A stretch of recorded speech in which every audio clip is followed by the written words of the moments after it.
ভোটের আগে আমলা বদলে বিতর্কে ব্যাখ্যা নির্বাচন কমিশনের। ব্যাপক হারে বদলি, প্রশাসনে অস্থিরতা তৈরি করেছিল সরকার।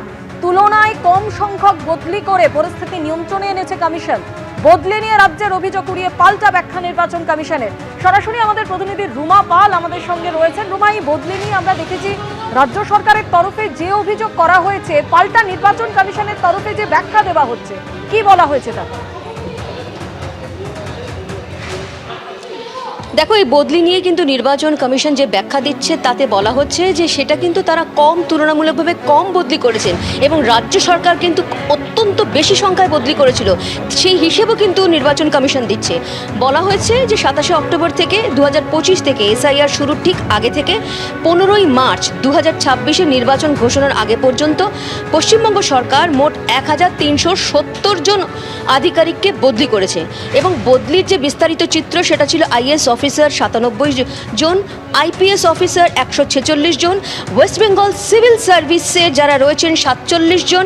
পশ্চিমবঙ্গ সরকার করা এইভাবে ব্যাপক রদবদলি করার জন্যই কিন্তু প্রশাসনে অস্থিরতা এবং বিশৃঙ্খলা তৈরি হয়।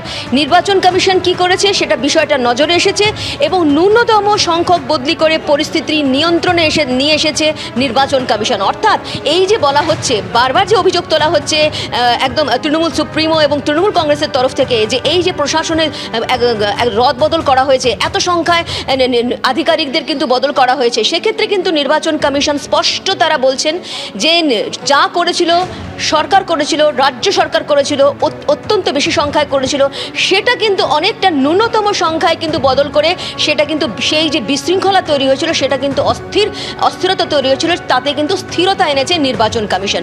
অর্থাৎ ব্যাখ্যা এবং পাল্টা ব্যাখ্যা কিন্তু নির্বাচন কমিশন দিয়ে দিচ্ছে। রুমা, তুমি আমাদের সঙ্গে থাকো।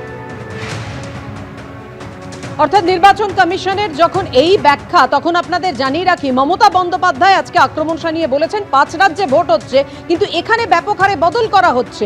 ভেবে দেখুন যে 503 জনের মধ্যে 483 জনকে বদলি করা হয়েছে, অর্থাৎ অন্যান্য রাজ্যের তুলনায় এখানে যে বদলি হচ্ছে তাই নিয়ে আক্রমণ শানিয়েছেন মমতা বন্দ্যোপাধ্যায়। পাল্টা কি বলেছেন বিজেপির মুখপাত্র দেবজিৎ সরকার, দেখুন পর। ভোটমুখী 5 রাজ্যে বদলি, 503 জনের মধ্যে 5টা রাজ্যে ভোট হচ্ছে, 483 জনই হচ্ছে বাংলার। লজ্জা করে না বিজেপি? আমি হয়তো গলায় দড়ি দিয়ে মরতাম। বিজেপি লজ্জা, আর কংগ্রেস তো বাংলায় ওর দোসর, এদের লজ্জা থাকা উচিত। এসআইআর যখন নাম কাটছিল আমাদের বিএলএ এরা বসেছিল, বিএলএ টুরা বসেছিল, বিএলও 1-2 তারা হেল্প করেছে, মানুষের বাড়ি বাড়ি গেছে, ফর্ম ফিল আপ করে দিয়েছেন। কোথায় ছিলেন আপনারা? বারবার বলেছিলাম চলুন সবাই মিলে একটা নির্বাচন কমিশনে যাই, কই সেদিন তো কর্ণপাত করেননি। আর ভোটের সময় এসছেন ভোট চাইতে, লজ্জা করে না? এক পা বিজেপির ঘরে রেখে আর এক পা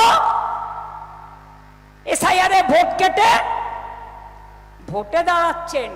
সত্যি কি পরাজয় আতঙ্কে মানুষের এইরকম প্রলাপ বকে মানুষ, এটা নিয়ে একটা গবেষণা হতে পারে। কিন্তু সে থাক, প্রথম কথা হচ্ছে 5 রাজ্যে ভোট হচ্ছে, সেখানে এখান থেকে 450-র ওপর লোক কেন ট্রান্সফার হয়েছেন, কাছাকাছি লোক।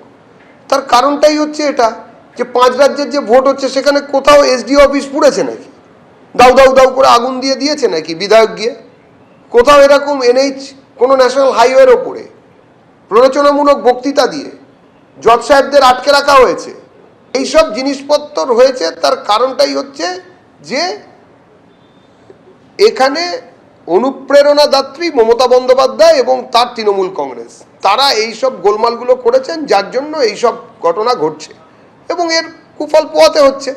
একটা রাজ্যে যদি প্রশাসন বলে কোনো কিছু না থাকে, প্রশাসন, আইপ্যাক এবং তৃণমূল কংগ্রেস যখন মিলেমিশে একাকার হয়ে যায় তখন এইরকমই হয়। তার সঙ্গে দুষ্কৃতীরাও যোগ দিয়েছে, সেই জন্য এসব হচ্ছে। এবিপি আনন্দ, এগিয়ে থাকে, এগিয়ে রাখে।